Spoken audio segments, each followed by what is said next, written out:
to work, so we're going to close the doors and hope the temperature continues to decrease. I feel a little bit of it.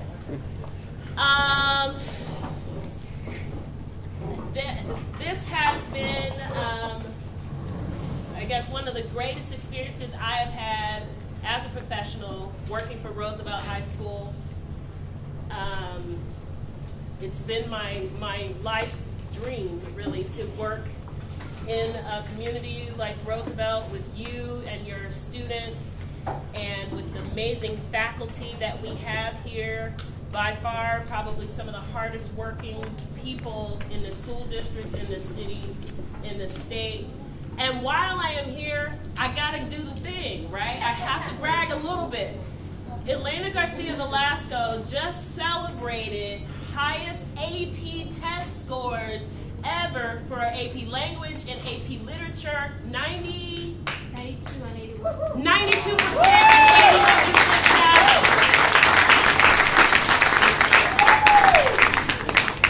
And she replied all to an email talking about how the first principal, Bonnie Hobson, a long time ago gave her a chance and said, let's do this. And she said how every administrator since has helped her with the program. But who has the courage to tell her no? Not me. And so we have definitely done all we can to support our Spanish immersion program. It's blooming, blossoming, to the point like, we have our students in college classes, looking like college graduates. Thank you for your hard work, and it's representative of the work that all our teachers are trying to do for students at Roosevelt High School. So back to why we're here tonight.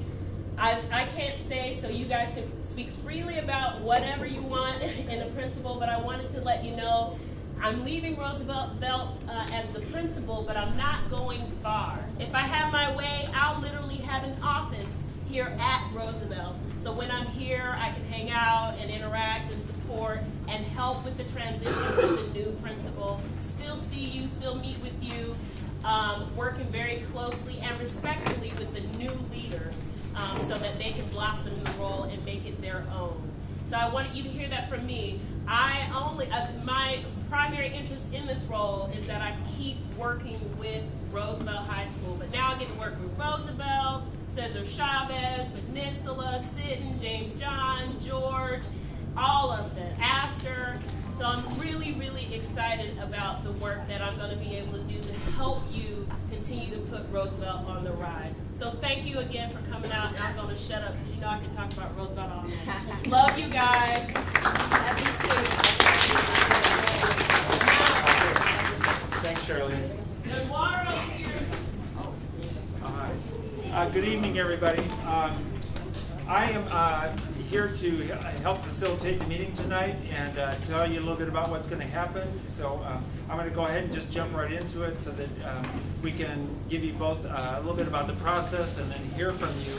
I'm just going to start in and tell you a little bit more about what's going to happen. So if you want to go to the next slide. Your name, please? My name, I'm going to introduce myself in a second. So we're going to do some introductions of people here. Then we want to talk about what the principal selection process is for Portland Public Schools this year.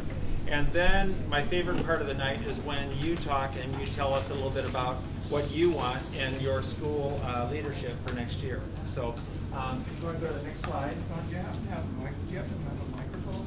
I don't. They didn't give me one. So I can speak up if people in the back can't hear me. We can go from there. Do we have interpreters? Yes, I'm going to introduce them in a second. So to do some introductions first, I wanted to introduce some of the interpreters that we have here tonight. So if the interpreters want to kind of come up here and introduce yourselves and let people know what you can do for them and go. So if you would like to start, Maria. My name is Maria, and I'm a Russian interpreter, and they're able to help with translation. I'm really happy to help them coming out here. If you see someone who's struggling and needs some help, just find me there. I want to say it in your language. Yeah, if you want to say it in Russian, just in case some people here want to know who you are and they don't speak English, if you could say that. Yeah, yes. Здесь русскоговорящие. I don't see anyone. Okay. Okay, thank you, Maria. Thank you. Hello, Madam Wolleck. tiếng Việt, tôi là người thông dịch cho tiếng Việt Vietnamese á, nên những người nào cần thông dịch tiếng Việt, tôi sẵn sàng giúp đỡ. Có ai người Việt trong này không? Yes. I'm Ken. I'm Chinese interpreter, so anyone want to speak Chinese, so learn Chinese. All right, if you want to say that in Chinese in case they're... I can 中文翻譯，我可以講國語又講中文。如果你需要翻譯嘅話咧，我就所有。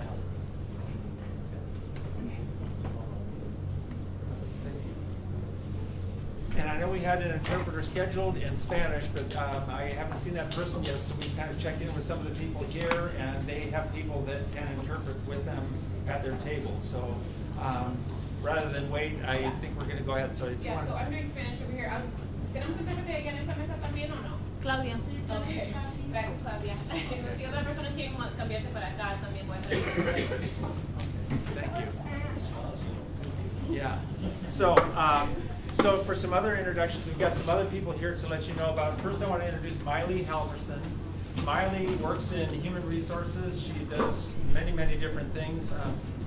Amongst them, she works with Roosevelt with the hiring process, making sure that everybody has got paperwork in and helps facilitate that process and helps out Charlene and many other things. So she's going to be taking some notes here that you'll see later on tonight.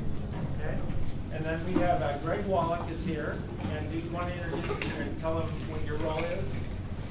So I'm Greg Wolleck. I'm what has been called the Region Administrator for High Schools.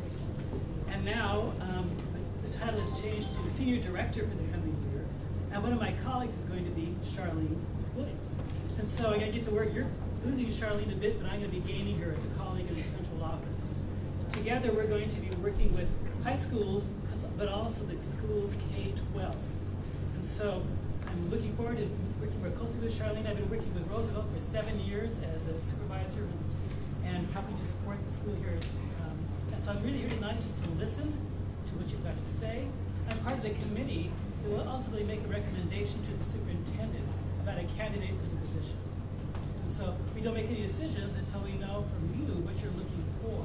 Then we can begin thinking about how the people we know who are looking for positions might be a match for Roosevelt.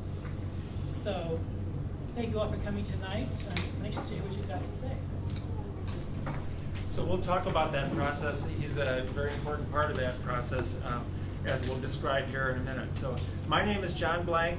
Just to tell you a little bit about myself and about why I'm doing this, it's partly to help let you know a little bit about the ethics that I think we want to use with this.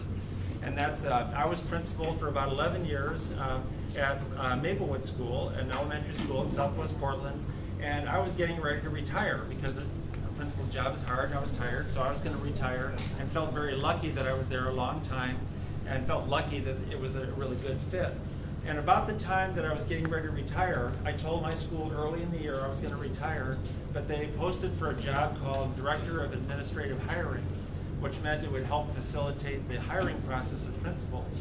And I got really excited about that because it felt to me like it was so important to try and get really good principals. And so I thought about it, and people on my staff, immediately, when I was telling them I was thinking about that, they immediately raised their hand and said, John, I have to tell you, I sat in on many different committees, we did a lot of processes, I've been a teacher in 3 or 4 different schools, and I hated the process.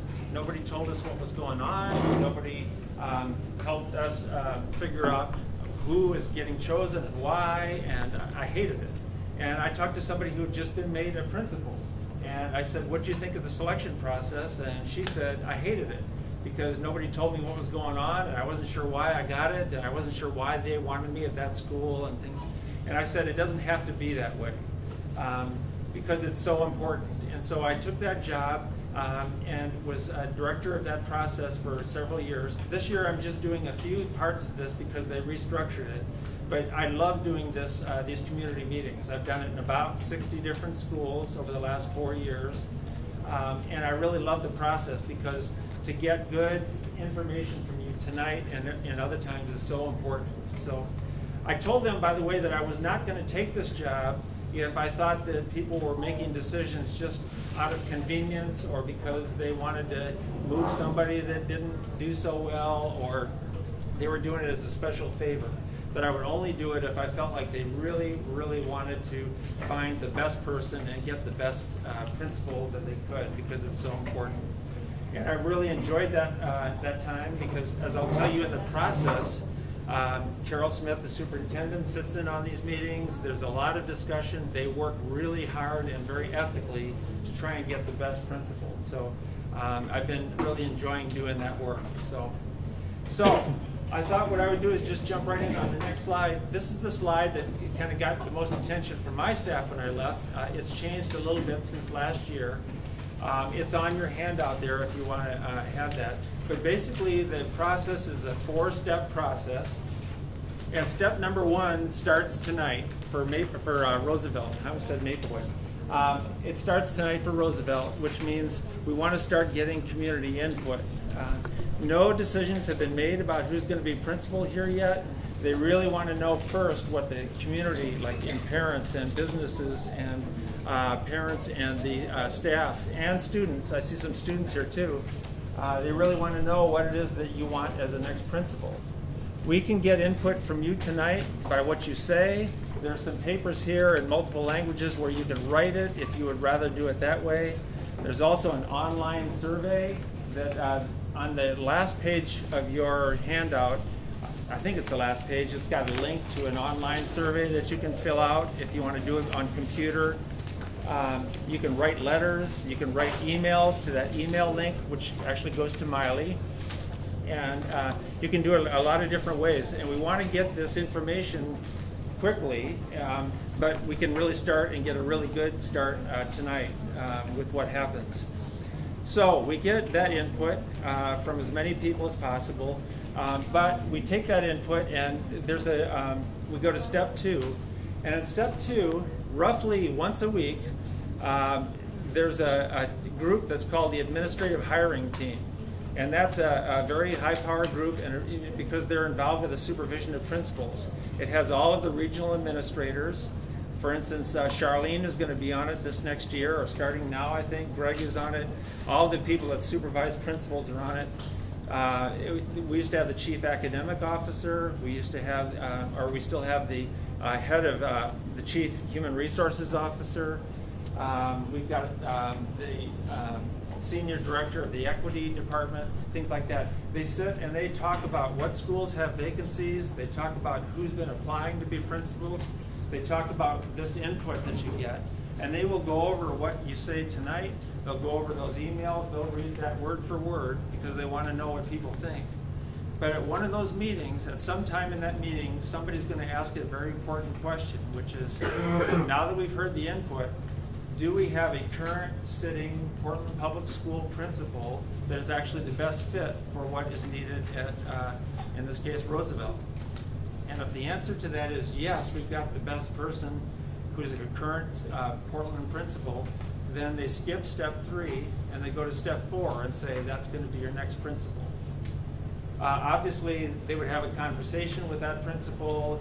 We've had some principals this year, saying that they're interested in maybe moving to a high school or moving to a different one, that kind of thing.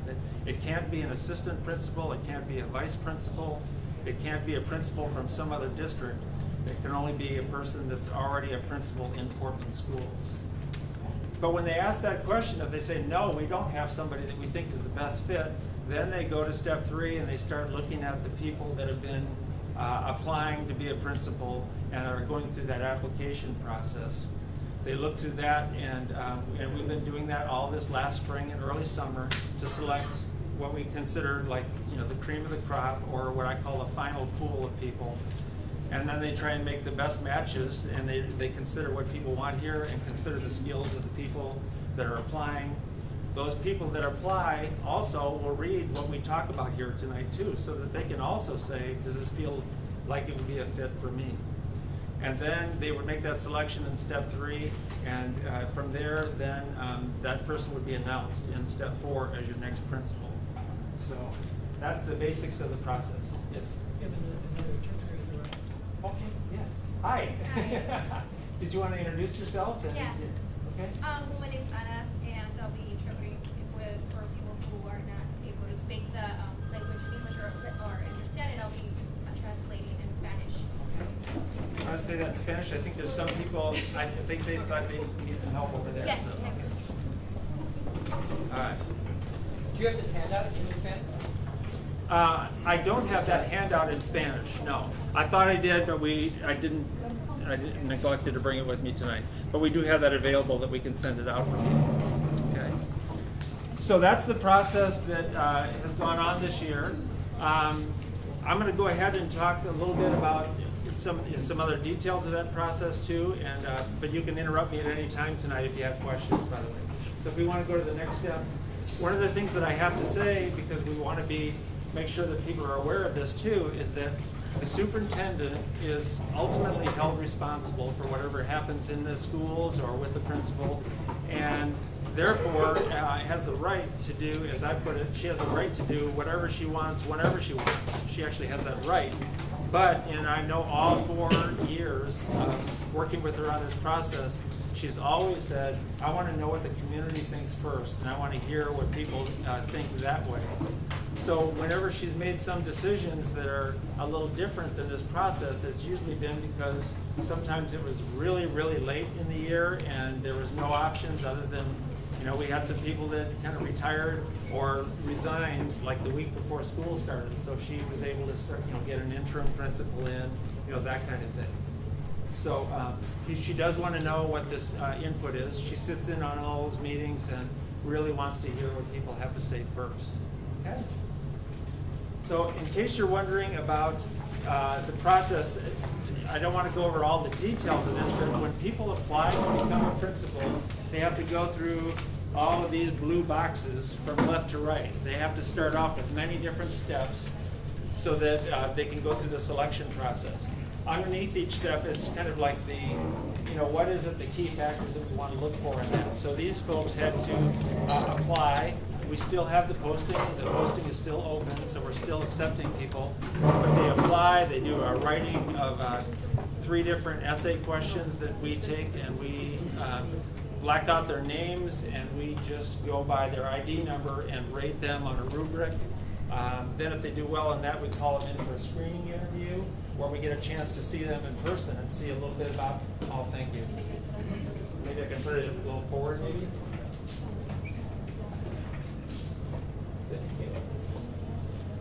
We call them in because we want to see what they're like as a person while we get a chance to talk. If they do well enough on that, they ask me to do a lot of reference checks. They want me to go and find out with many different calls to people, can they do what they say they can do in the interview and on the writing?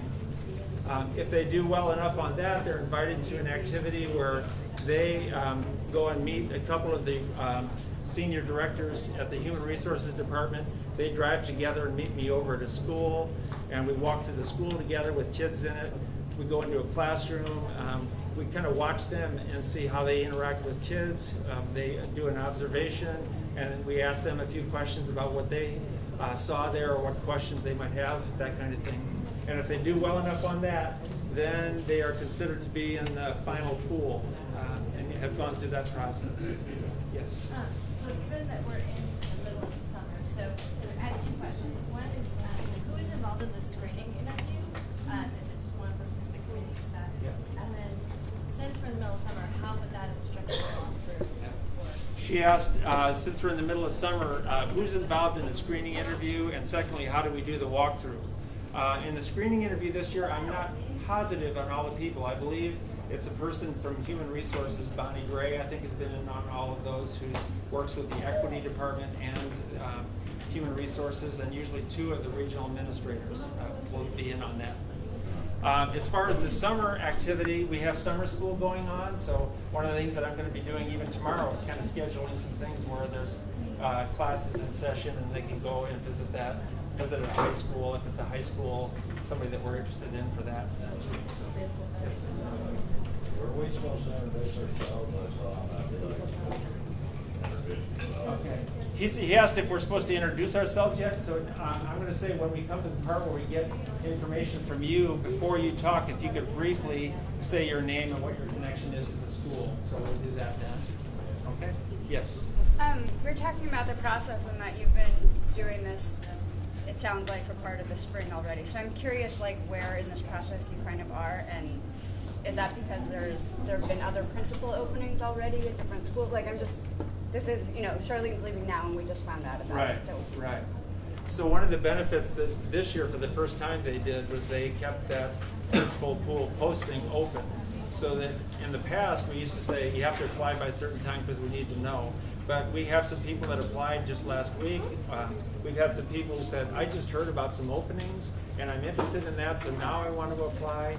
So we have some people that have finished and were selected and actually named for some of their schools early on in the year. Maybe that principal announced early they were going to retire, et cetera. So some of them have been there. But we also have some really excellent people that we're going to start, we'll be doing some walkthroughs and reference checks on at the end of this week and early next week. So there's still a big, there's still a really big, good pool available. So, okay. All right. So if we want to go to the next slide. So briefly, before you talk about what you want in principals, I just thought I would mention right now, principals are evaluated by their regional administrators or their senior director, and they're evaluated in these categories. Each of these categories, kind of like the teacher evaluation, has 5 or 6 different rubrics underneath it. But it basically means they want principals that, and as you saw in the application process, there's many different issues related to racial equity. So that's infused in a lot of this here. But it includes things like how well do they help the community keep a sense of what their vision is, or define the vision, or communicate the vision of the school. And how well do they keep the teaching and learning active and encouraged and nurtured. And how well do they work with professional development for their teachers? How well do they make everybody kind of a lifelong learner, including themselves and other people? It involves how well do they communicate with their parent community, and how well do they help people who maybe haven't been involved in school get involved in school, or how well do they work with the business community? And also, how well do they help keep a school running? Can they make sure that they've hired the people that is needed and they've done the best hiring that they can? How well do they deal with discipline and behavior management? And do they, what do they do if there's a crisis at the school? That kind of thing. So just the nuts and bolts of it. And then each of the principals also has to sit with their supervisor and set some goals for their school about some of the student achievement and define how they define that student achievement. Yes, sir. Mike Bauer, community member, union leader, and school teacher here at Roosevelt High School. How can you assure us that we are not going to get passed on, and I'm going to go lightly on this, but we have had a history of getting inadequate leaders in our building, and we've just gone through this transformation, and what can you do to assure the community, my colleagues, and my union to assure that that is not going to happen and we're just going to get passed on bad leadership? Yeah. Well, I suppose part of my assurance is here again, this is why I took this job. Like, for instance, I told them up front, if I heard them say, we're having problems with this principal, we don't know what to do with them, let's have them go somewhere else, I'd say, I'm going to call us on that and say that's not appropriate. And we need to make sure that if somebody's not doing the job, that they learn how to do that job or get help the same way we would with teachers, or tell them they should be moved out and not become a principal. So, I know that the regional administrators and the senior directors, they want to get good people too, because that's the people that's going to be working with them and helping them. So I did, I've had to make a lot of comments and calls to people who applied or people who said, I really want to get this job. Or even as I put it, it's a competitive process. We need and should get the best that we can. And I've had to make a lot of phone calls to people who applied and told them they're not going to move forward in the process. So I know that here again, that's maybe not in the depth that you want, but they're definitely aware. They want to make sure they get good people so that they're supervising good people. It's just been a history. This is my 11th or 12th year here in the building, and I've probably had about 15 to 20 administrators in that period of time, and it, speaking from the heart, it kind of gets old. Yeah. And I'm just hoping that you can give us, and I'm truly hoping this is input from the community, but I'm hoping that you can give us something that's gonna help us do our job. Yeah, I totally understand that. Yes, sir. My name is Raphael Bobenreith. I'm a teacher here. I had a question. Just you mentioned something in the process that I'm trying to reconcile with. About 8 years ago, my kids' elementary school, which is a Portland Public School elementary school, they had an opening for their principalship. And at some point in the process, there was a diverse group of panelists that included community members, current staff, and obviously HR folks and administrators, who actually interviewed a short list of 2 or 3 possible candidates and provided feedback. And then obviously the final recommendation decision was made to the superintendent. And I'm just wondering if that's could happen here. I realize there's that channel where the superintendent could just make a choice, but if we do get to a point where there's going to be a short list of candidates, will something similar still happen, or has the process changed in that respect?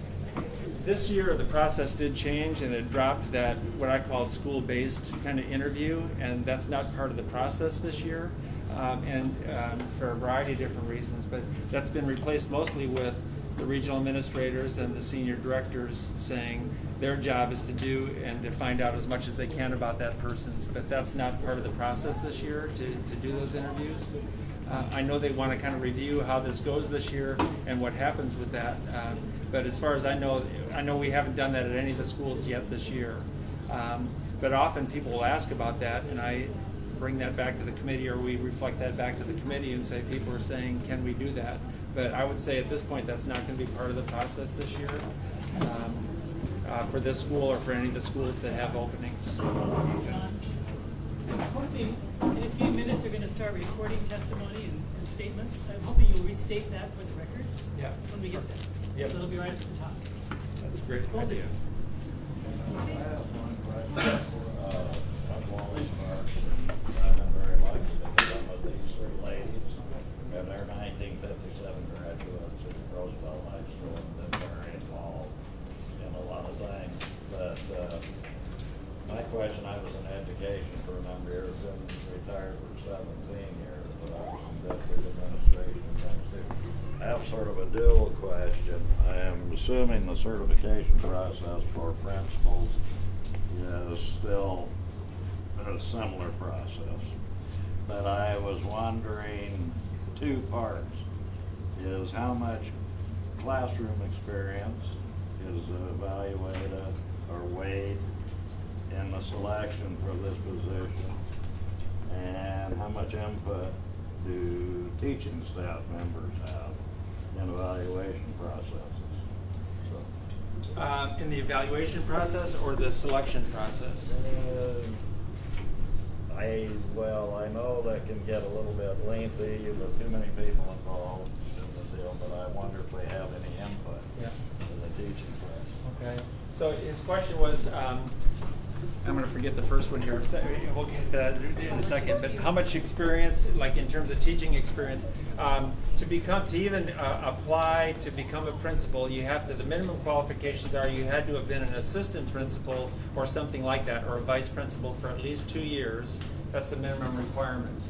We do have some people, myself included, that was never a classroom teacher, but we have some schools who say they really feel like for their school, a lot of the teachers might say, in our school, we really need somebody that's a classroom teacher that really knows their stuff, and as one person put it, they got to know their chops when it comes to being in a classroom.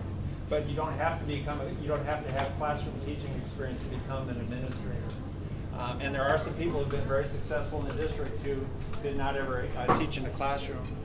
As far as the input from teachers on the evaluation or the selection process, on the selection process, your input, basically the input is very important to us. So if you can, when you make out the surveys, for instance, put down that you're a teacher, because we really want to listen to, some of the issues that you bring up that way. The evaluations, as far as principal evaluations, I don't think there's a specific kind of a activity where they go to teachers and say, what do you think of your principal?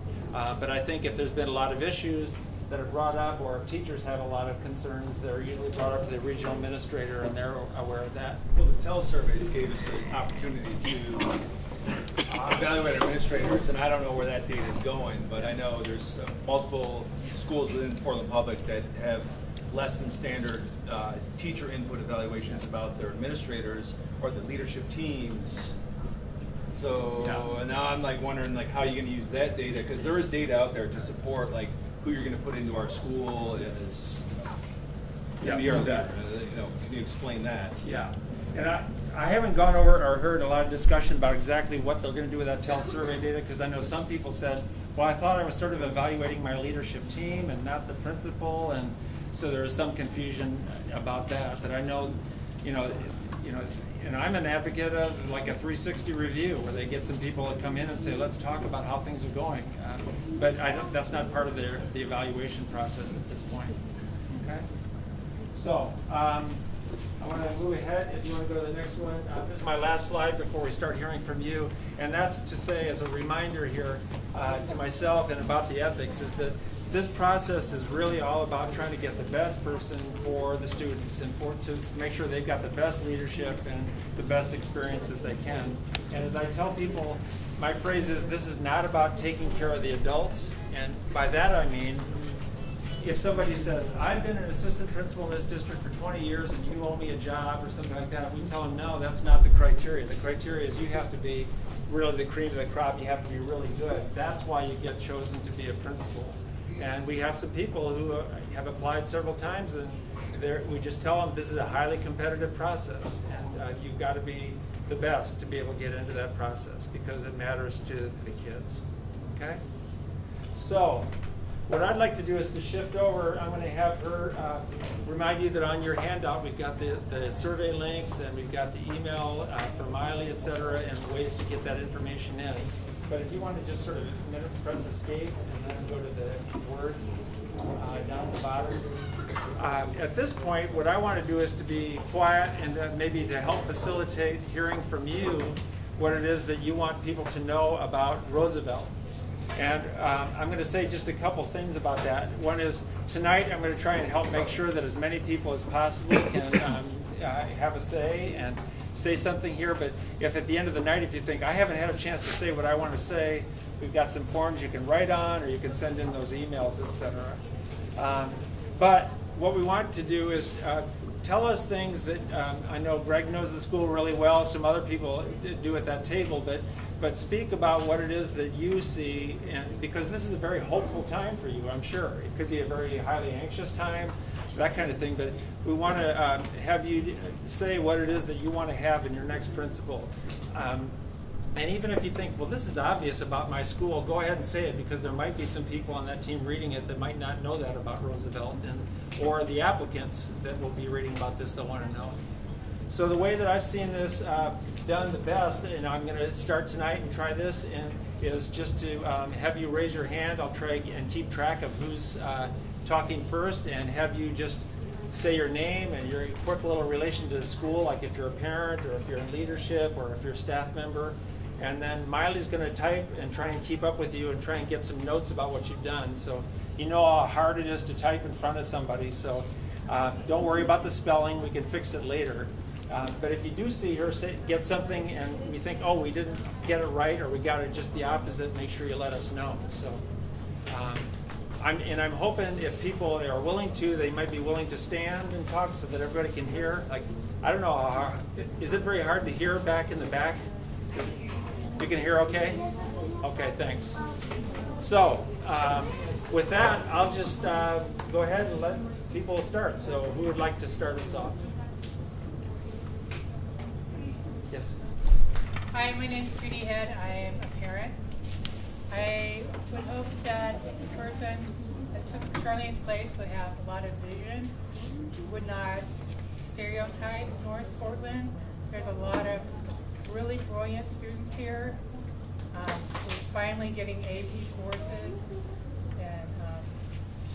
and there's also the other end of the spectrum where people that need to be encouraged to stay in school, but I think they have to see the whole picture. And I really encourage kids to go to college, I haven't seen that part from our counselors. I feel like they should be getting more information about that.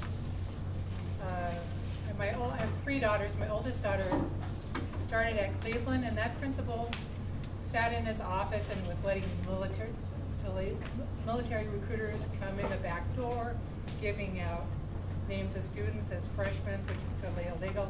I don't want that kind of principal. I want a principal that's really engaged and smart and quick and flexible.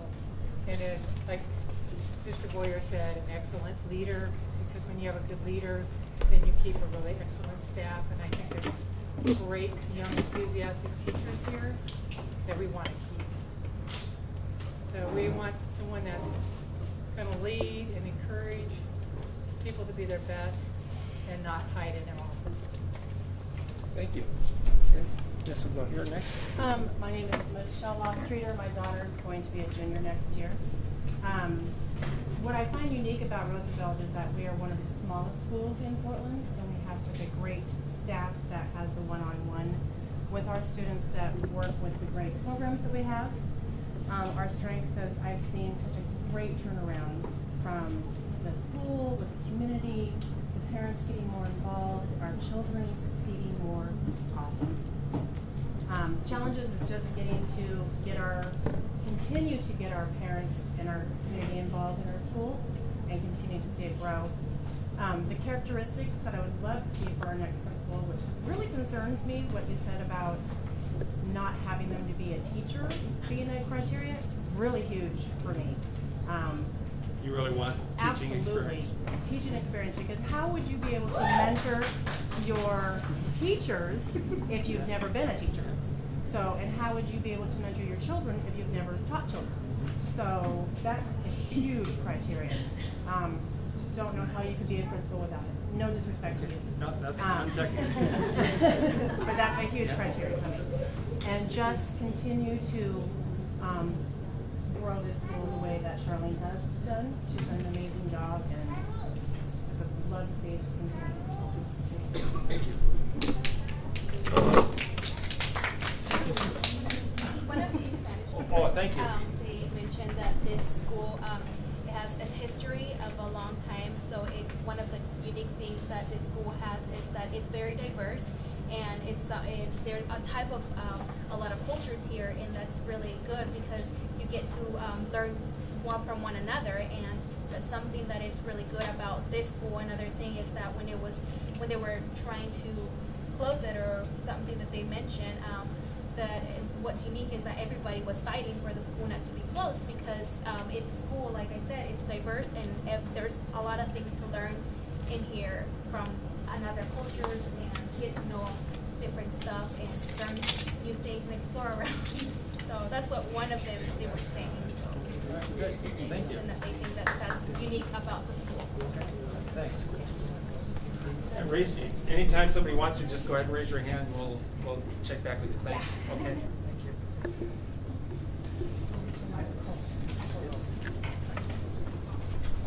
Mike Roosevelt, a graduate of Roosevelt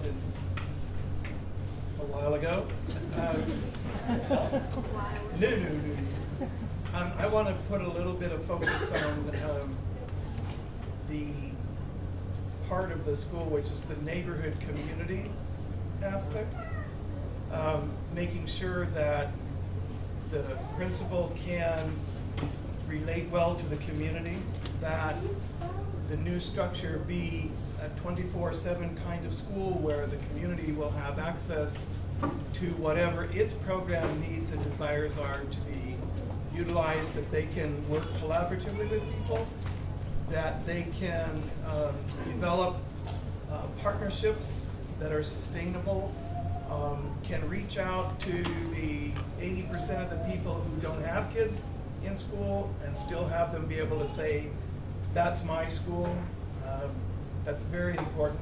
So for right now, I'll just keep the comments to that area, the neighborhood community shop, the importance of our alumni. We have a very strong alumni group at Roosevelt, and be able to interact with those folks and to benefit from all that they have to offer. My name is Jenny Brown. I'm a parent of a soon-to-be junior, and someday. Speaking to the community, when I was a Jefferson parent, I was told that the track at Jefferson, I couldn't, as a community member, neighborhood person, use the track at Jefferson. When I started here, I was told that I could, as a St. John's resident, use the track anytime I wanted to, as long as there's not kids on it using it. I think that speaks to community. Also, I would like for the, I don't know the number, but I would like on the document that the number of languages spoken in this community would be a helpful thing for a new principal to know coming in. I don't do. Is a large number? 25 to 30 is a number I've heard. It's a large number. 29, I believe. 29 different languages spoken here. I think a new principal would like to know that before they want. Thank you.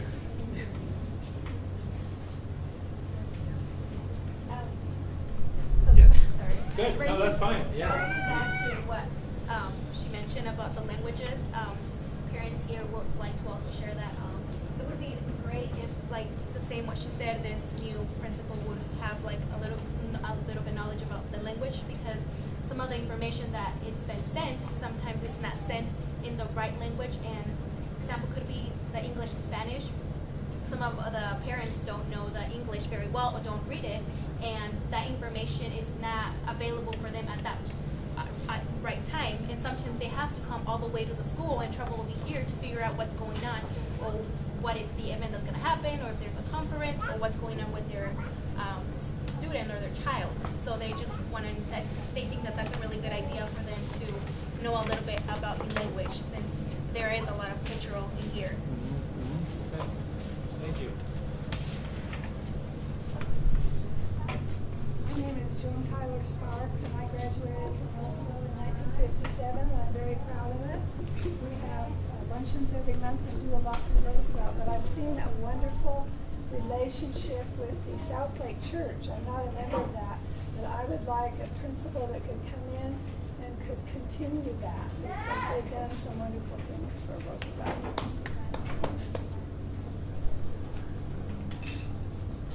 Yes.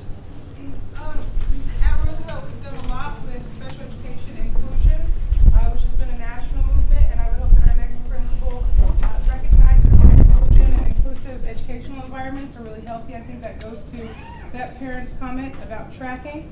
Another thing is that nearly 10% of our students are active members of the National Honor Society with GPAs and service hours, making them eligible for that.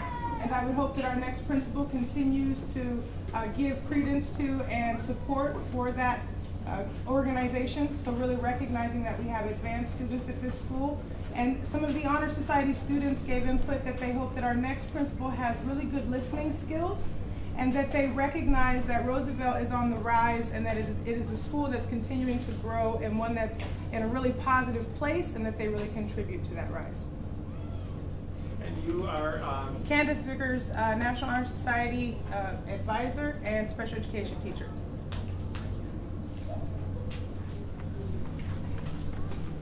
Yes. Mike Bauer, Roosevelt teacher this time. I'm concerned right now is that we sit in a library, which is great, and that we have a library here, but I'm hope that our next principal would address the issue that our librarian for next year is scheduled at 4/10 of a full-time position, which opens the library for 2 days a week, roughly. And if we were truly to be a comprehensive high school, and I've heard it from Carole, and I've heard it from Brock, and I've heard it from Peyton Chapman, where it's like the strategic plan for high schools is that all comprehensive high schools should have a full-time librarian. I would hope our next principal addresses that issue of having a librarian that can serve our students to teach them library skills, which advocated, helped me out in college as a history major. My name is Carole. I'm a teacher here at Roosevelt, and I've been in the neighborhood for over 10 years. And I'm just, even though I'm echoing some of the statements that some of the parents made, I just wanted to be there. I think a really clear program vision for Roosevelt is essential. I think we've got some lots of great little bits and pieces, but I think a very clear, cohesive vision of what Roosevelt experience is going to be like for a student, 9 through 12. I think we need someone who has that. I think they should be really experienced. And mainly because I have not really worked for an administrator who has a lot of experience, like lots and lots of experience, and I just think that would be really helpful for me as a teacher to have that kind of guidance. And I would also say not only that they should have been a classroom teacher, but a successful classroom teacher. That they, I guess, because yes, it's about running the school, but I also feel like I've been teaching for over 10 years, and I feel like I myself need a mentor, someone who can help me move to the next, level of my own teaching, and I feel like I really need that as a teacher. I'm going to go to her and then back to you. Yes. I want to, again, echo a lot of that stuff. I think that it's really important. We've been working really hard for the last few years with a lot of new initiatives. And so while I think a clear vision is really important, I think we also need someone who's not going to come in and say, let's start over, because I don't think that we can start over.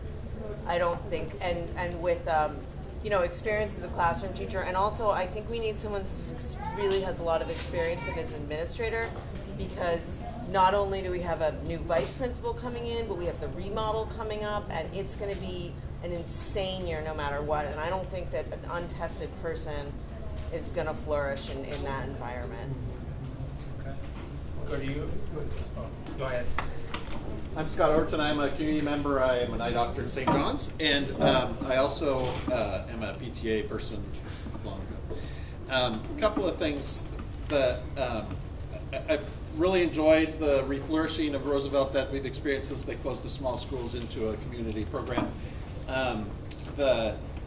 So I want the principal to have the understanding of a comprehensive program. I also, on the outreach side, outreach is about the 80%, but it's also about the community of students who should be matriculating to Roosevelt High School, who choose to go elsewhere, and how to spend time and effort to change that without just doing a good job at Roosevelt. So it requires more of an outreach than I've seen. The same thing is more outreach to the business community. If you're really rah-rah and come into Roosevelt, they're really ready to receive you. There's not a lot of, let's band together this group and get them going. So I think there's a lot of people that are St. John's centered that would be willing to work more closely with Roosevelt if that were an easy relationship. And it's not necessarily especially easy to work with any particular school. So making it easier is always a good thing. And I do want to address, having gone through lots of the process of hiring principals in my past, as a community member on those committees, I would like to reiterate that the value of having teachers, staff, parents, community members at the same table listening to that person tell us their vision, especially when they know that all those accountable entities are in front of them, is very important. And I don't know how regional administrators and HR can get that sort of buy-in from any particular candidate. So I would really encourage you to, if you're not going to place somebody directly, to include that in your step when you're working with the regional administrator, to actually have a community process to look at the lead candidates. I would like to underscore the points that Scott made without repeating them, but I would also like, this person's going to have to be a very good problem solver, because going into a redesign, we have had lots of bumpy little roads in this process, and they're not over with, and they probably are going to be more intense. And it's going to take a person with a lot of skill to be able to take us from where we are now and come out at the other end with at least at least some happy campers about how the facility ends up and that it looks like a 21st century school. Certainly I don't understand how a 21st century school could have a .4 librarian or not give emphasis to the arts and the academic, the whole piece. The other piece is the alignment piece. That's a good piece. I'm glad to hear in the Alumni Association, we've stressed for a long time the importance of alignment between our elementary schools and our middle schools and our high schools. So like that to be, I think it's going to be very critical from having those who've been on the DAG and all the things that are going forward, problem solving, and a lot is that relationships. I'm going to go to the back and then come back over to you. My name is Alyssa, and I'm a student here. I'm a member of NHS, and I'm also involved with sports and clubs. And as a student, I think that the principal should be a good listener, because when we have sports and all this stuff, and we want them to be involved and listen to us about our opinion. And also, since I think next year the school is going to be rebuilding, and then there's going to be students in there, shouldn't it be some ways how the principal is going to let us know, like, okay, it's going to be okay that the school is going to be crashing, we should have a learning environment still going on. That's it. Sorry. Okay. Go here and then to you. Yes. She has a question about what she said. Yeah, I couldn't hear. Oh, I'm sorry. How about sports? You're talking about, Sorry. you were in National Honor Society and in sports, and there's going to be a rebuilding, so you really want somebody that will help assure that good learning is going to continue and students will be listened to while this whole rebuilding is going on. Is that okay? Jennifer Reeves-Eisbach. I'm a school counselor here at Roosevelt. I'm also the AP coordinator and college testing coordinator. And I would like to see in our new leadership an understanding of working with a school counseling program and the roles of the high school counselor and what their roles aren't. And also somebody who's going to continue to hold students to high standards despite their circumstances in life. And to have a college-going mentality to help build on the college-going culture that we're trying to work on here. So, yeah. Did you mean high standards for staff or the students? Well, okay. both, but especially students despite their current situation. I got you. Okay, thanks. Yes, and then we'll go back to you. So again, my name is Raphael Bobendreith. I'm a teacher here. Mr. Wolleck asked me to restate for the record what I stated earlier, which is similar to the gentleman's comment about I strongly advocate that at some point in this process, a select group of individuals, some community, some staff members, and in my son's elementary school's case, people had to apply, and then HR selected a small group of people that they felt would be a good fit for an interview panel. Obviously, the ultimate decision is still with the superintendent and her team, but it is vitally important that I think that step be honored if at all possible. The final thought I'll add that I don't think has been, that is in my mind, I haven't heard it yet, is given we are, relatively speaking, late in the whole principal reassignment hiring process, I do have a concern that you need a principal by September 1st or September whatever, really you need them in August, that the superintendent or team might look at, well, okay, well we got to make a decision, so we're going to make a decision, even though we might have some qualms in the back of our mind about whether this person's the best fit. If that's the scenario, I would strongly urge the superintendent or team to appoint an interim person and then allow this process to continue further so that a more permanent, good fit be found on a longer time frame if that's what's needed. Good, thank you. Yes, sir, and then we'll go back.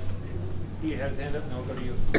My name is Shea Basinski. I'm a parent of a kid in the catchment. I'm also on the board of the Neighborhood Association, and so I don't have a kid at Roosevelt, so I can't really speak to the uniqueness because I don't know it very well. It sounds like people have spoken pretty beautifully about it already. From the outside, the strengths I see are the diversity, also the stability that Charlene brought to the school seems to have really helped the school get on a solid path. And I think another strength is the rebuild. It's an opportunity if it's handled correctly. So the challenges I see are sort of the branding. As a parent who's not yet a Roosevelt parent, my student is in 7th grade, I have a lot of friends, a lot of folks on our block who kids around the same age, and they're already looking like, how do I get my kid into Lincoln? How do I get my kid into Grant? And I think there's a real image problem. That's a real challenge. And from what I hear, you can get a fabulous education at Roosevelt. So I second what he said about public outreach. I think the incoming principal really needs to do that public engagement and know the community and just sort of take advantage of the rebuilding to sort of rebrand, if you will, for lack of a better word, Roosevelt, and let folks know about the great things that are going on. And if there are opportunities during the rebuild and in getting a new administrator to beef up the AP program, maybe even look at an IB program and really make it an excellent program and let people know that it's an excellent program so people start sending their kids here. Thank you. So my name is Matt Wiles. I'm the Dean of Students / Athletic Director here. As someone who works day to day with student discipline, I would hope that the ideal candidate for this job would have a strong background in discipline and support the teachers so that whenever there's a problem that relates to discipline, it's not my way or the highway, as opposed to the principal coming in and working in a supportive manner, a reinforcing manner, and not just laying anybody under the bus, but they're supportive in the teachers' concerns and causes as it relates to student discipline. Thank you. My name is Denise Rivera, and I'm an ESL teacher here, and I've been at Roosevelt for 13 years. I would like to see in our next academic leader a person who works with the teachers' strengths, who gets to know us, and to makes us his or her partner in forming a vision and in moving Roosevelt forward. But seeing our, working with our positives. And we have seen a number of consultants in the past, and I think that we do have the resources in the building. So I want someone who can stick by us, who can say, I have the right people here, and I trust the teachers, and I trust that they are doing their best. And you had mentioned you wanted somebody that will work with the positive strengths of the teachers too, Yes. and work on that basis. And use as resources too. Okay. All right, thank you. So I think you had your hand up, now we'll go to you.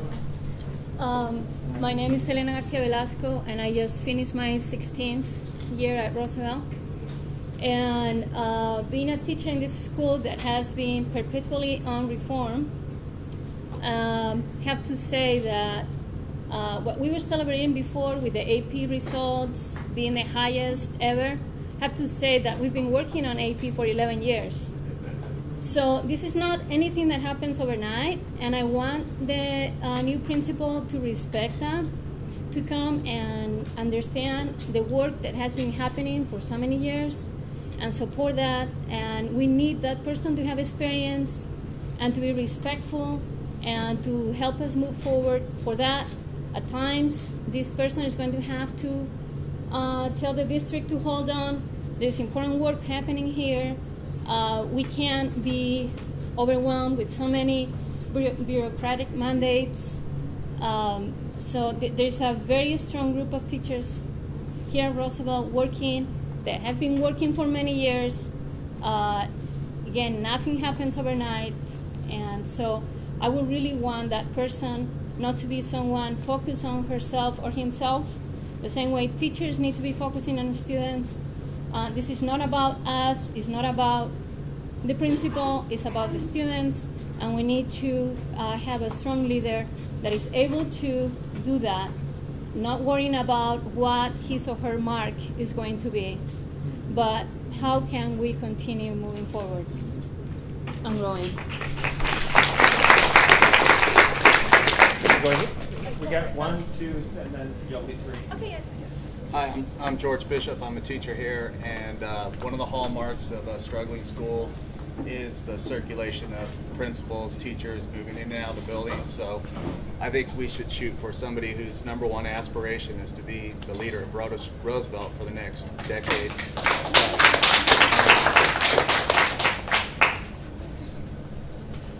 So I'm speaking for student Allie. She finds the school unique because of its diversity. The strengths is that the teachers are awesome and not too serious. They really appreciate the students and treat them as adults and get along really well. She really appreciates that. The challenges she sees with the principal is fighting for the funding for the different activities and continuing the sports, the activities, the band, music, and just bringing some of the, extracurricular, and just fighting for those extra programs. Thanks. I love hearing what students have to say, because a lot of times they cut right straight to it. So I think she was next, and then we'll come back to you, and then we'll go into the back, okay? One of the things that they came up with is just to have a candidate, like a person who is friendly and a person who will be showing, a good smile to everybody, not only to the parents or the teachers, but mostly to the students, because it will bring the confidence for the students to have more communication towards him or toward the school. Because since the principal, let's say that the principal, it's the first, it'll be probably like the first face in the school. It would students should feel more comfortable on getting to be able to speak to them and speaking up on what are the things that they think. Because as far as I know, the school, what they say as far as they know is that school is built up as what the kids or the students speak up for. So another thing, help students on finding solutions on whatever problems they're going through, not only in school, but also outside their lives. Most of the time, some of those problems outside their lives, they bring a problem to focus in school. So helping them bring a solution and helping them like I said, bring a solution over to whatever problem they have, it would bring the best of them also in schoolwork and then also outside there. Also, keeping up a lot of the programs open would be great, because it would keep the students also focused in school and staying out of other things that, as all we know, they're going on right now on the whole entire world. So they just keeping the programs open and bringing up new things for them to develop their learning skills. So that's one thing that they say that it would be great to have from that candidate. I'll go here and then the back, and then I'll come to you, and then we'll turn it to you. So yes. Kelsey Green, school counselor, alumni, and athletic coach. And I just want to echo what George and Elena said.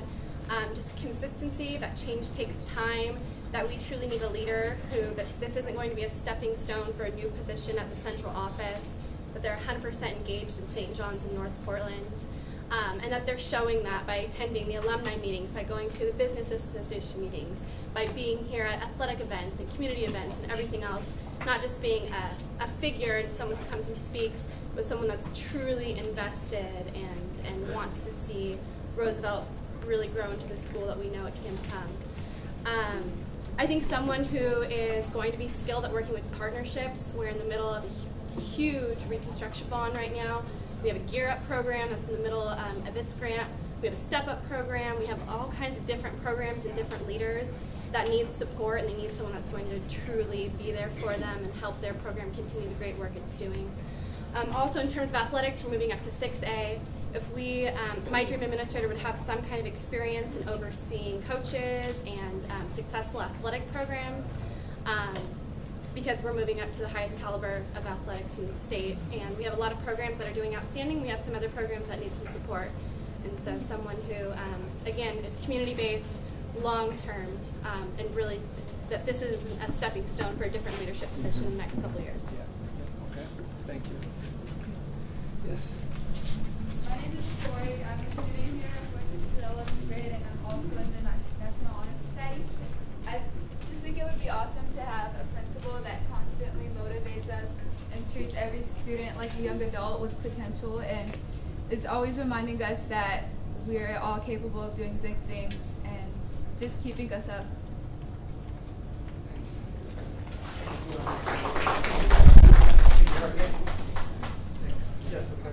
Yeah, hi. My name is Alicia.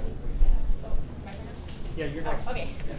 Didn't want to cut anyone off. My name is Alicia Brown, and I've been a special ed teacher here for 2 years. I've just completed my 2nd year, and in the fall, and I guess currently now, I have a foster child who is going to be going to the school. And the one thing that I think is really important from our new administrator is going to be actually being a presence in the hallways and the classrooms with the kids, because I think I've heard from a few different students that, you know, they really want a principal who's going to be the figurehead of the school, but also being a person who's really involved with the daily goings-on of the school. And I've heard that from a lot of students, you know, just being in the classroom and talking to kids on a day-to-day basis.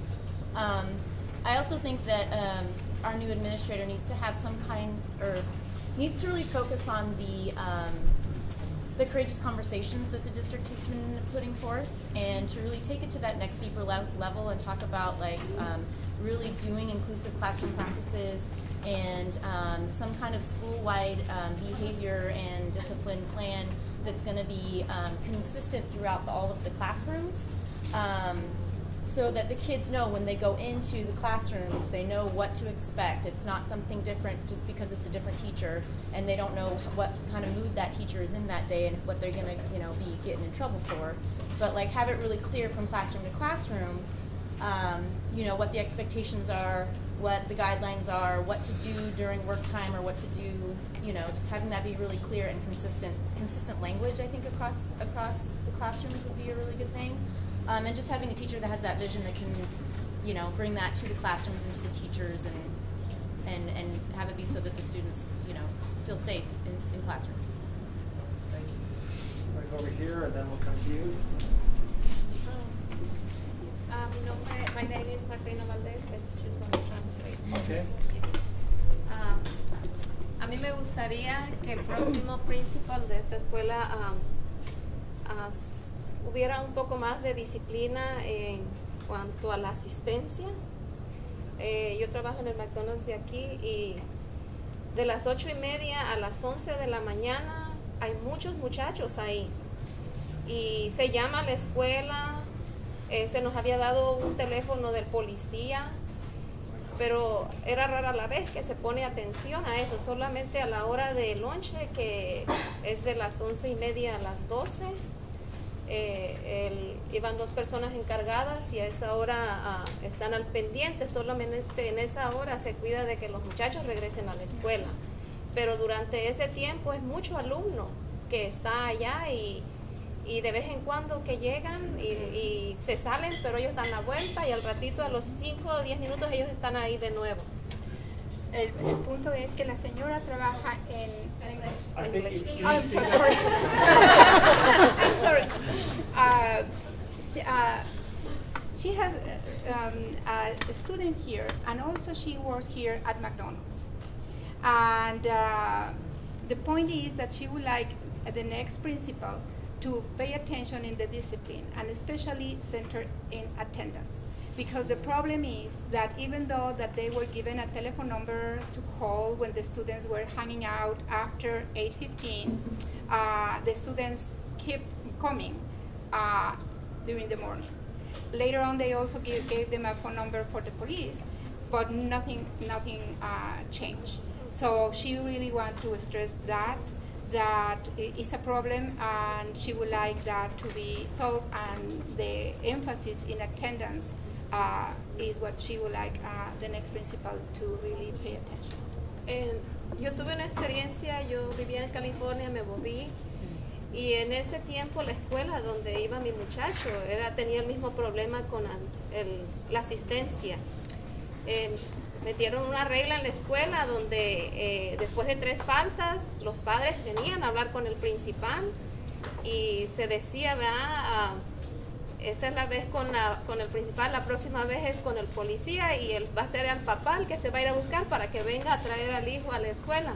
Y las cosas cambiaron mucho en esa escuela. Se veían los padres alrededor de la escuela caminando, estando al pendiente de los muchachos. los muchachos, en mi experiencia ahí yo siempre les motivo a los que están ahí, vayan a la escuela, estudien, prepárense, ustedes son el futuro de la nación. No solamente que tengan un principal con disciplina, pero un amigo también, que puedan los muchachos sentirse apoyados también por un principal. He tenido experiencia, los muchachos, varios han ido y han dicho muchas gracias, hemos mejorado, y yo ya no los he vuelto a ver por ahí.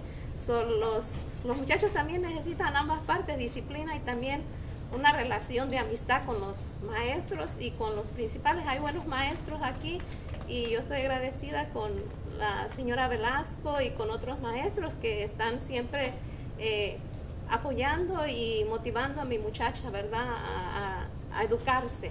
Y no todo está mal, pero puede estar mucho mejor. Bien. Well, the thing is that previous to coming to Roosevelt, she was in California. She has her students in California, in the school there, and the attendance problem was as well very bad. And finally, they decided to take this measure when the student reached three absences. They had to call the parents, and if that didn't fix it, then the police was involved, and then the parents had to come and talk to the police as well. So that was effective, and it solved a lot of the problems. And she working here at McDonald's, she can see that this prevalent problem could be fixed. She talked to the students, she motivated students, she talked to them and let them see that they have to be in school, that hanging out there was nothing good for them. And so she would like to see in the next principal a leader that really reach out to the kids, a leader that really connect with the students, a leader that inspire them to do better. As she said, that she tells the students, you are the future of the nation. So she would like to see that in the next principal, a person that really connects with the students, that academically keep the good work of the teachers that right now are doing, and connect with the students to inspire them, to let them see that they are the future. And she is forever grateful of the teachers of the school who has been helping her daughter and keeping her up. And she mentioned Ms. Garcia Velasco, that always is there for her daughter, and as well as the other teachers. So that is what she would like to see, because attendance is a very important issue, and for the next leader to connect in that way with the students. Just to support what Alicia was saying about discipline, a number of us just did a training about restorative justice, and we just hired a half-time restorative justice coordinator. And so I think we have a really incredible opportunity to really change the way that we do discipline at Roosevelt, and I think it really needs to happen for this community, especially considering that we have such high populations of young men of color, and those are the kids that traditionally get suspended and expelled in the schools. And restorative justice works on restoring the community after an event as opposed to sending kids out of the community. And so I think having just gotten FTE in this particular area, we really need someone that's going to understand what restorative justice is and be willing to help change the environment and the way we do discipline in the school. Okay, thanks. Yes, and then we're going to go there and then come to you. Did you want to say something? I'm Amy Ambrosio. I've been teaching here at Roosevelt for 16 years.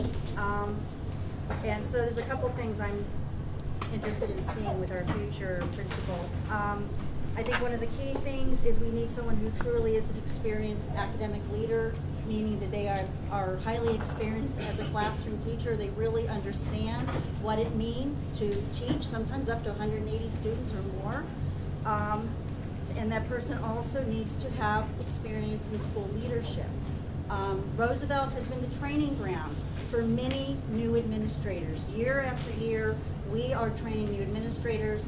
And as a teacher, I'm really happy to be a strong, supportive person to a colleague, but it's not my job to train an administrator. And so I would really like to see that that person who comes in has had plenty of really good experience in a school. The other things I'm interested in is someone who comes to our school knowing our school community, not someone who is sent from another part of town and doesn't really know Roosevelt, doesn't know North Portland, because we are a beautifully, diverse community with amazing, unique qualities that are not replicated anywhere else in Portland. And that person needs to embrace the diversity of our school and have what's called cultural competency. In other words, they can work with people from many different types of backgrounds and communities. And that they are able to be flexible in responding to the changes in our student population. When I started here at Roosevelt, we had a very small Latino population. We had a much larger Hmong population. And as time has gone on, we have now about 1/3 of our students are from Latino families, which is a wonderful increase. We've watched some of our other communities decrease, and we need someone who can roll with those changes and embrace every type of community that comes in. I would love to see an administrator, because we have so many Latino families, who is truly bilingual, not someone who gives lip service to, yeah, I am bilingual, and then you find out the person can't even greet a parent in their first language. And finally, I would like to see that the person who comes to our building recognize that we are empowered teachers and we are empowered students, and they need to support us in being empowered people here, because basically the engine that drives a successful school are teachers and students who have power and who can make change and who can work together. And that administrator needs to be part of that team and not someone who's there just to tell us how we should do things. And that I'm talking about students as well as teachers. So those are the things that matter to me. Thank you.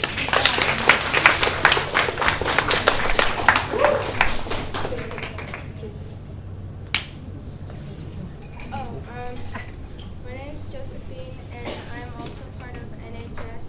Might have to speak a little louder. I think she's having a little trouble hearing you. I think that we should have a principal that is willing to help all the kids, and not just having a principal that walks around the halls or just makes sure that everybody's doing what they're supposed to do, and not just having kids who understand it, just let them understand it, but have all the kids in the school be all successful together. Thank you. Hi, my name is Claudia. I'm a senior class president, and what I want from my principal is I want them to trust the students to be the leaders of the school.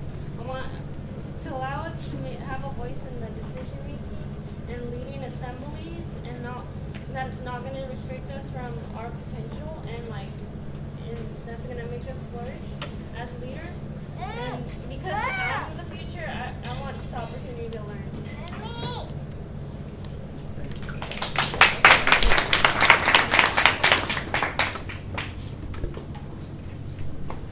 Well, thank you. There's light behind you. I didn't see it. Sorry. It's the halo. No, that's not true. Two full questions. A principal would be awesome that has some mental health experience. I know the population at Roosevelt High School is about 23%. Quarter special education. 23.412%. All right, thank you very much. And we had some issues last year where it's, standard operating procedure, and there's no ability to subtly nuance these situations. It's the one model fits all students. And we lost that with Robert Ford. My second piece, and now I'll put my union hat back on, is that, I'm sitting here right now, and I've polled my colleagues as far as behind the scenes, what do you think what's really happening right now? And my fear is that, and I get this from my colleague from Woodlawn, who's also union leadership, is just my fear is we're getting lip service right now. And this is just a process. Charlene leaves, Greg just happens to go away. We got a little bit of time, So I'm hoping that this is not what's happening. I just need to call you out on that right now. Because my colleague at Woodlawn says they've gone through the same process, and the principal for the new SIG school was just appointed. And the feeling over Woodlawn and the colleagues over there in the community over there is that this is, we're just going through motions right now. And I hope you can ensure the community and the teachers and the students that are here that, you know, this is a genuine process. And it is. That's because I was involved with that community meeting for that school too, and heard what they had to say. And there really is. They really want to know what is it that people want, and then they try and find the best match that they can for that. So, because I know, like, and I don't want to call people out, but the principal that's going from Woodlawn is being put into Buckman, and there's some concern about that move and how that decision was made. And I hope, again, I have to reiterate what I said earlier, is that I've had more principals in the years that I've worked here at Roosevelt High School, and I heard my colleagues talk about this already, is that Roosevelt's just a dumping ground for either A, new principals, or B, principals that are ineffective, and we don't need that anymore. Yeah. I have a question just about the library being short-shifted. Yes. Is that happening at all high schools? Because about Roosevelt being a dumping ground, I mean, my kids went to the elementary schools in the neighborhood. We never even had librarians, and yet I'd go to other schools in the district, and they'd have 5 copies of every book and a full-time librarian. And I don't care if we have a smaller school, we should still have a full-time librarian. We're still a high school. I can speak to that. There are schools in this, high schools in this district that have full-time librarians and book room clerks. Madison has 2 full-time librarians, and so Roosevelt has been limping along for over a decade with either a half-time librarian or no librarian whatsoever. And so it's not. It's an equity issue, and that would be something I guess I would add to my long list, is that we have someone committed to fighting for equity for our school. Thank you for raising that. You want to build a school, you got to have equal resources available. Just so you know, the core program at a high school requires a full-time FTE librarian or library aide. If that doesn't happen, the school has to get clearance from above, and it's a use of FTE. So it's not really an equity issue, it's a choice of how you use your FTE in this school. Just to make it. I think one to here, and then we'll come to you. My name's Allie. I'll be a junior this year. I really enjoy coming in and checking out books. I might not do it that often, but I do enjoy when I do come in here. I checked out a music book over the last few weeks of school, and it had a bunch of different songs in it that were actually good to learn. And it was it's hard not having a librarian here all the time.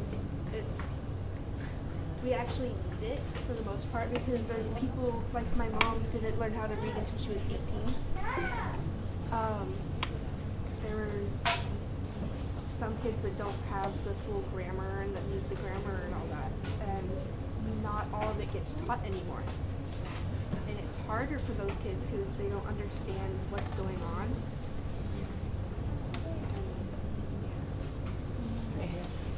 So she was advocating for library, that she's come in and checked even some books out at the very end of the school year, and that she's found some books, music books and others, and it's very important to her to be able to access the library.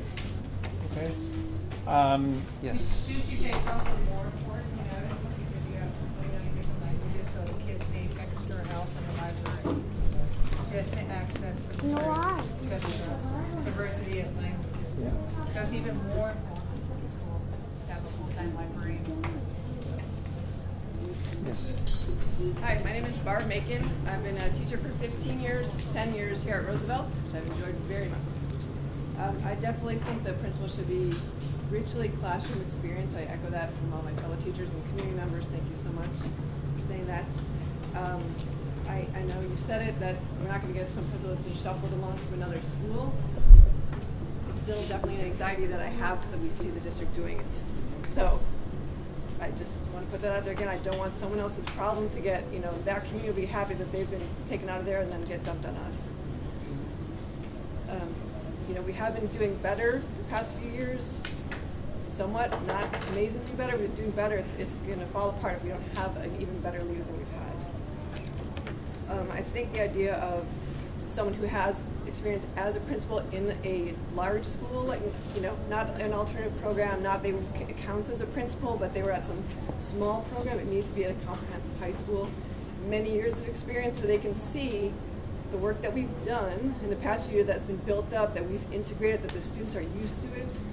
The students are used to proficiency grading. The students are used to learning targets the way that we use them. We've developed our materials to go with those projects.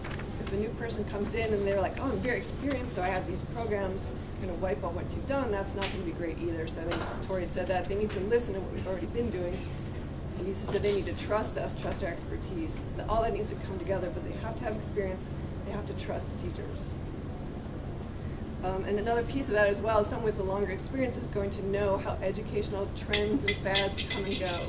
Every 3 to 5 years, some new catchphrase comes in, and the old catchphrase goes out. And so someone with a longer-term vision is going to be able to see that, and yes, protect us from the district that's going to be pushing, now you have to do this, and now you have to do this, now you have to do this. That can kind of see, we have to do this, and this is important, we have to do this, and it's just something that's going to pass. See how we can work with that. Equity, yes, courageous conversation is helpful to us. It's great that Portland is doing equity work with courageous conversations. It's definitely not the be-all and end-all. To me, it's just a conversation model, and I'd love to see a new principal who has a proven track record of changing schools and getting into the communities and being able to talk with families, community members, reach through language barriers and cultural barriers and get things to work.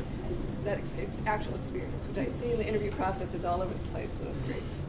And finally, with the library, it's been cut down. Same with social services. We used to have a full-time person working on social services, and somehow that went away as well. And our students desperately need all these kind of access to social services, to to rent support, families with their electricity cut off, things like that, as well as mental health, those kinds of social services, and we don't have that anymore. It's still vitally needed.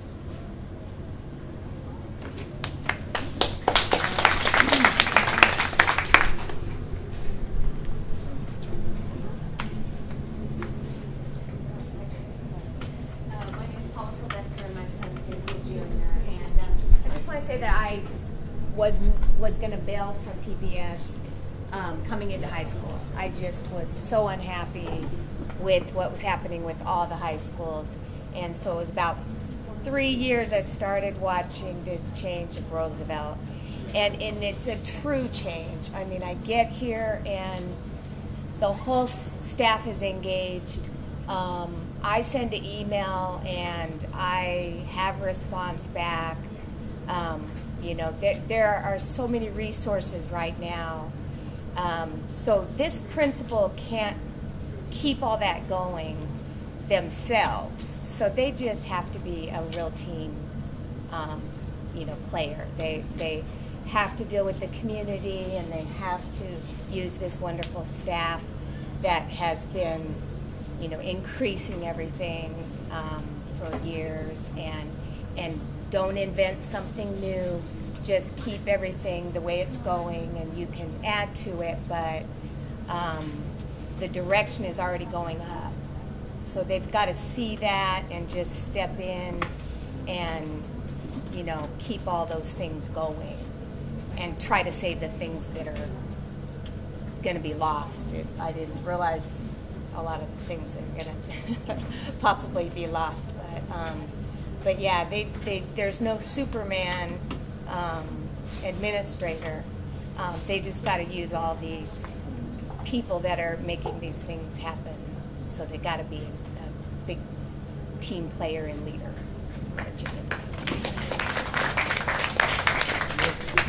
Oh, okay.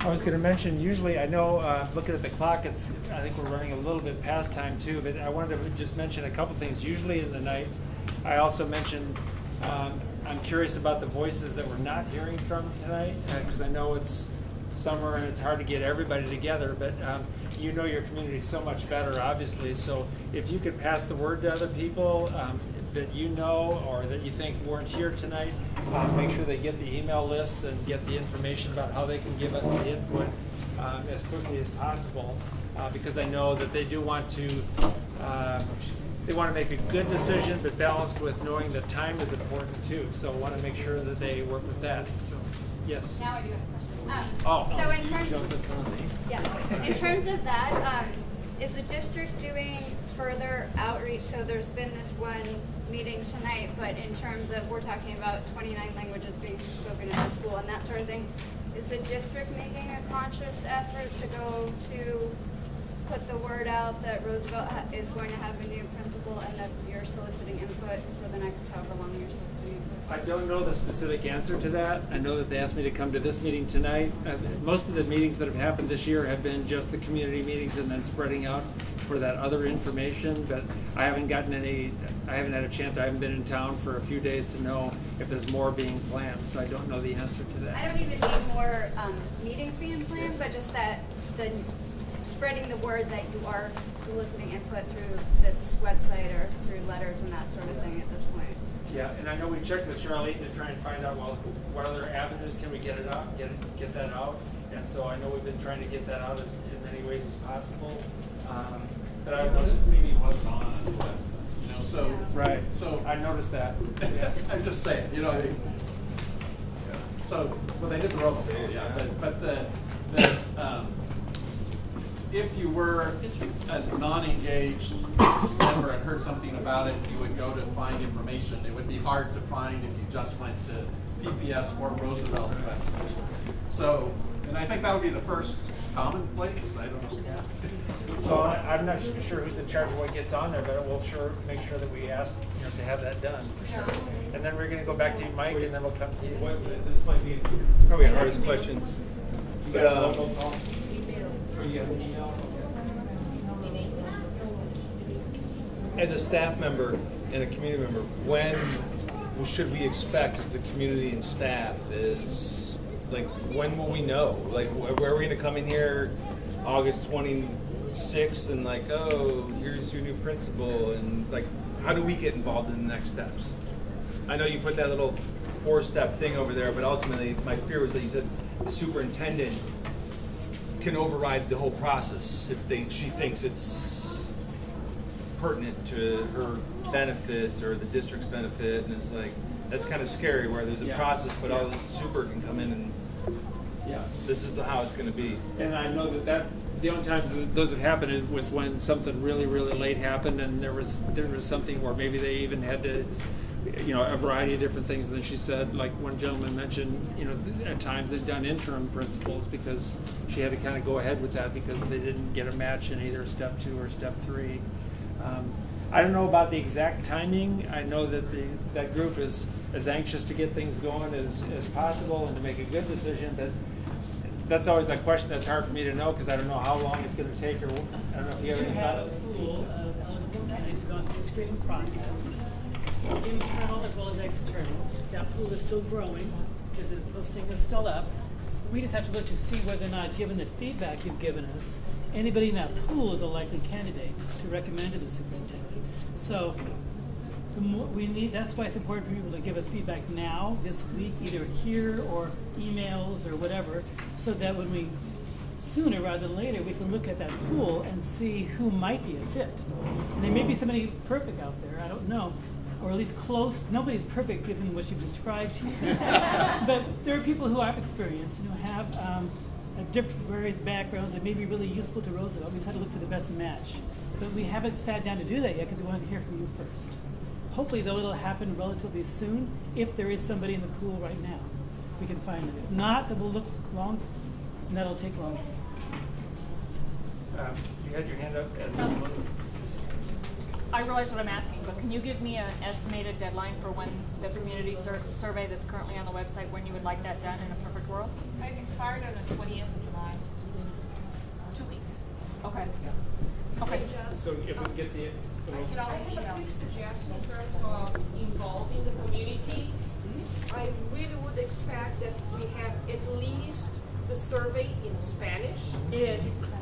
Is there? Okay. And in our community liaisons, we have a Somali, Oromo, Ethiopian, and other members that are community liaisons to communicate with our communities. I think that keeping this process monolingual is very demeaning to our community here. The survey I'm looking at right now, the PPS survey that's on the PPS website page right now is in 3 languages, English, Spanish, and something I can't tell you what it is.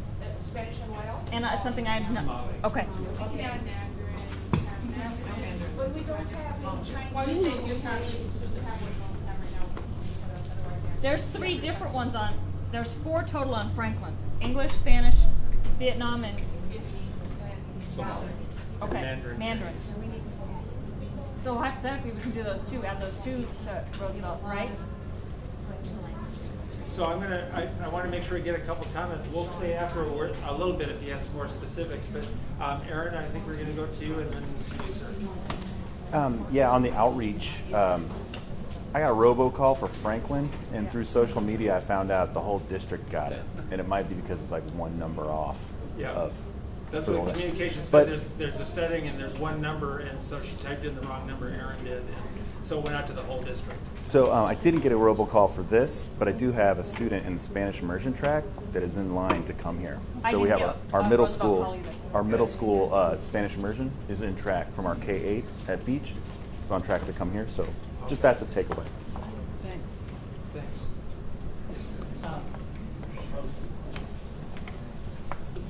So I didn't want to cut anybody off.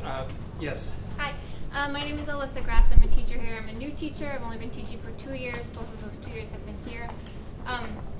The issue on my mind right now, I guess, is my own learning around equity work. And I know it's a buzzword, but it's a really, really complicated, complex aspect of the work that we do. I say honestly that the most powerful equity work that I've been able to access in my first years of teaching has been outside of this building, and I really wish for something different. If I'm not going out and finding that of my own volition, how will I truly be prepared to serve our students? And so a major priority for me is a principal who, I guess, taking a book like Courageous Conversations and making photocopies and table pamphlets feels to me like if I, to use a metaphor, were teaching out of a textbook, because I lacked the confidence in my own depth of knowledge to really be a leader in my content or in that conversation. And so I'm really hoping for a principal who does some groundbreaking work with the staff and therefore with the students, because what we learn we take into the classroom constantly. I'm really hoping for a principal who brings that work to a new level and brings a level of authenticity and conversation and dialogue and our work as teachers that I am still waiting to see. I don't know, I think you call this a suggestion or something, but I don't know if most parents will be able to have like a copy of all these goals that they've been talking in here. I mean, I think it would be a great idea for them to share it to the parents who weren't here attending, because you guys are talking about, having the community participate in all these school meetings. So I think it would be a great idea if they have like a copy of all these goals. That way they could go and share it with the parent who wasn't able to come because regarding work or whatever the reason. If it could be a possibility for them to have a copy of this, just for them to share it with somebody else, at least in Spanish.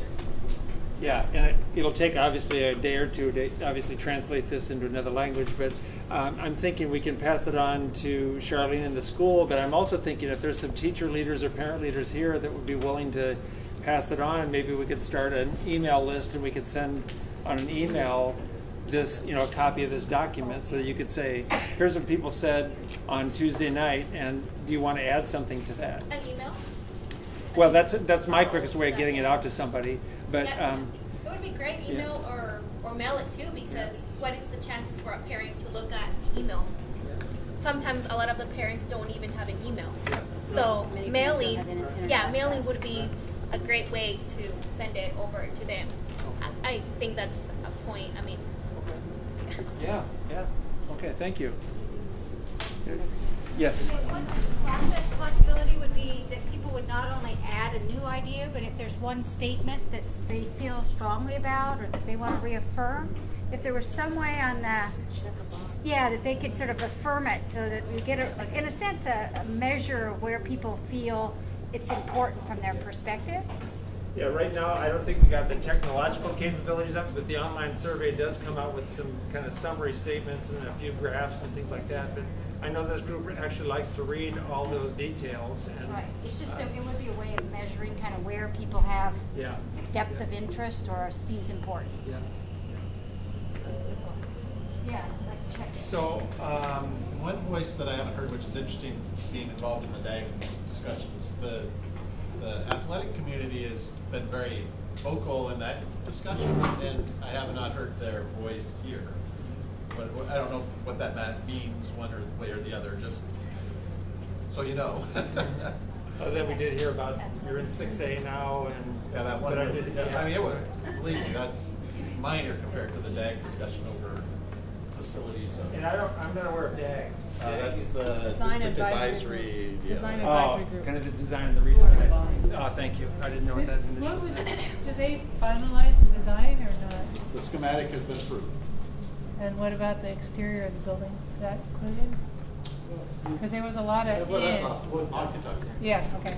So I'm sensing, looking at the time and sensing what here, I think what I'll do is suggest that we close the meeting right now. If you got some, but I want to mention a couple things. If you saw some things up here, because I know there's a lot of really thoughtful, I think a very notably heartfelt and detailed descriptions here. We might not have gotten it all because it's really hard to keep up with all that. So if you saw something and you thought they didn't quite get it, please send an email to Miley and add to that so that we can make sure we get it as clearly as possible. But I thank you very much for coming tonight. But I think that's pretty much it. We'll stick around if there's something else that you wanted to ask or check with. But thank you very much for your participation.